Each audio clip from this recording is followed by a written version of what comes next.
Welcome back to the channel. I'm Peter Milkery, a Dallas-based DP and gaffer, and in today's video, I'm taking this 1-ton grip van to downtown Dallas. We will be shooting in an old warehouse studio location. I'm teaming up with Jared Phelps, a fellow YouTuber.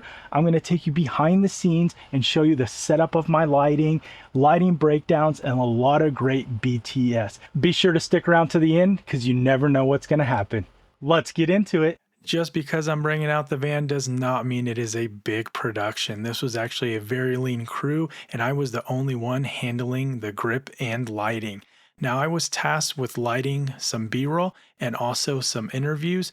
The space was really nice, but there was no climate control, so it became very, very hot. Here's a sample of the interview from a 3D rendering program that I use, and here is the final result that we got on the day of. Let's take a look at them side by side. How do I know what lighting and grip to bring on location? A lot of times I'm communicating with the DP or the producer to figure out exactly what's necessary to get the look that they're going for. Oftentimes I don't get the ability to scout the location, so I'm relying on their scout photos and video or what I could find available online. I take all that information and then I plug it into Satellite 3D to see if I can get the look that I'm going for with the listed equipment, or make suggestions on what I should bring in addition to what they requested. This is a desktop app, and if you look at the right-hand side, this is what the camera sees. Down at the bottom right, you can see this is an overhead view of the space, and then here is our interactive space. What you do is you set up the location, you put up walls, you could put windows in, doors and everything, and set up what you're going for.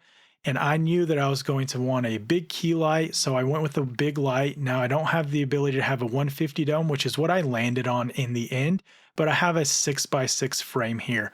And then above we have a light dome 2 with a grid. Both of these lights are 600Ds. And when it comes to lights in this app, you have a lot of great options. You go down to continuous light, and you have so much to choose from.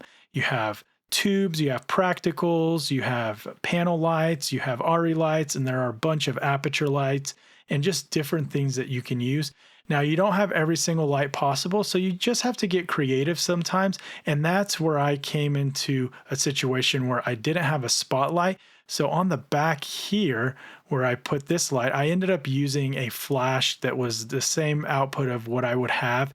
And I used it to create that gobo effect on the background. And if you see here, it's adjustable. The lighting is adjustable. You move it around and it changes, which is really great. Now you could also turn it off. So if I turn them off, I just pick the light I want to turn off, and it shows you exactly what it's doing in the space. And oh, it looked like I had the overhead light off the whole time, and you can catch all that with using the app, and now you can see the final look of everything coming together. Now, it is very accurate. I would say that it gets you most of the way there, and a good way to look at it is if you look at the trash can here that we had, or the barrel, look at how it looks through the camera view and see the shadow right here to the left of Talent. Look at how it changes when it goes in and out of the light.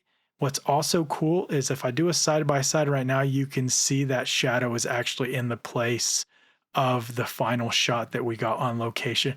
Now, when it comes to camera, it is really cool what you can do. You could adjust the camera up and down, and all the settings are right here that you would have normally in your camera. So we're at a full frame, 65mm, anamorphic 1.5, and we have the frame rate, the shutter speed, the ISO, everything is adjustable. Even NDs are able to be added or removed to the look.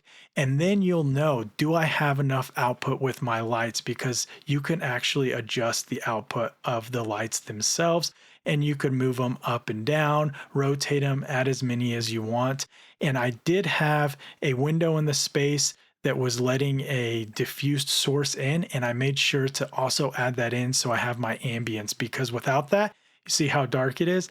And then we add that in, and that helps quite a bit. When I know I'm going to be the only one in my department, I try to do everything I can to make my job as easy as possible, and that's why I set up all my lighting on stands that had casters for easy adjustment. So we have the 600D Pro here on a rolling stand, double bagged. I have a 150 dome.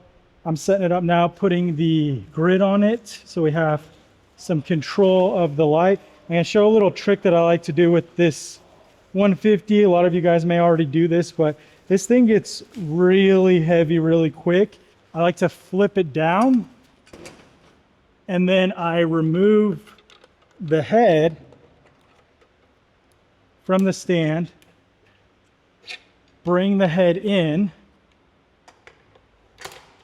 get everything clicked in, and then lift it together, put it on the stand. Always put your weight over your big leg, and that's it. And this will needs to be cranked down just slightly. So we just finished setting up. We have the Aperture 600D as our key light with a big 150 dome. It's shooting on our subject here. Just above our subject, we also have the Aperture 600D. We're gonna be doing some top down later. So I'm just recycling that light to give us just a little bit of a hair light, and we could move it in and out as we need because it could just roll back as needed to hit the subject. Now, we are running a little bit of haze in here, but the really cool part is if we go over to this area here,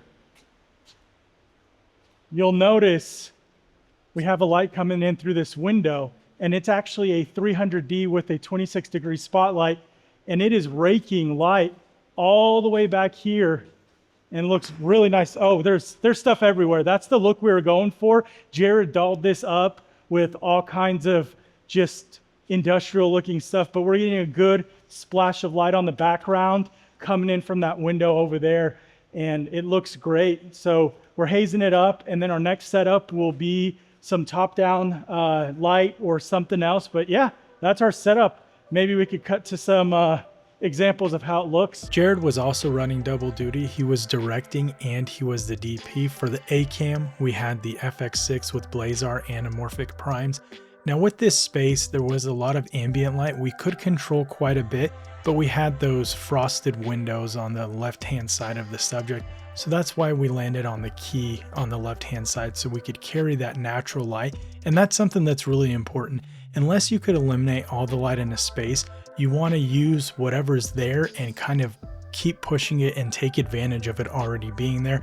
And that gave us some great results and a really good wrap on the talent. It would have been great to change the direction and setup for each interview, but we didn't have that opportunity. We were very limited on time, so we had to go with what we could get. Here are all 4 interview setups that landed in the final video. What do you think of the results, and what would you have done differently? Let me know down in the comments below, and let's get into our next setup. The Godox MS60Rs are quick to deploy, they're compact, and they're battery powered. You add a spotlight to it and it just makes an exceptional light. We're doing some B-roll now with a trophy. We're utilizing the overhead light with the grid that we already had in place, and the slash is staying in the background.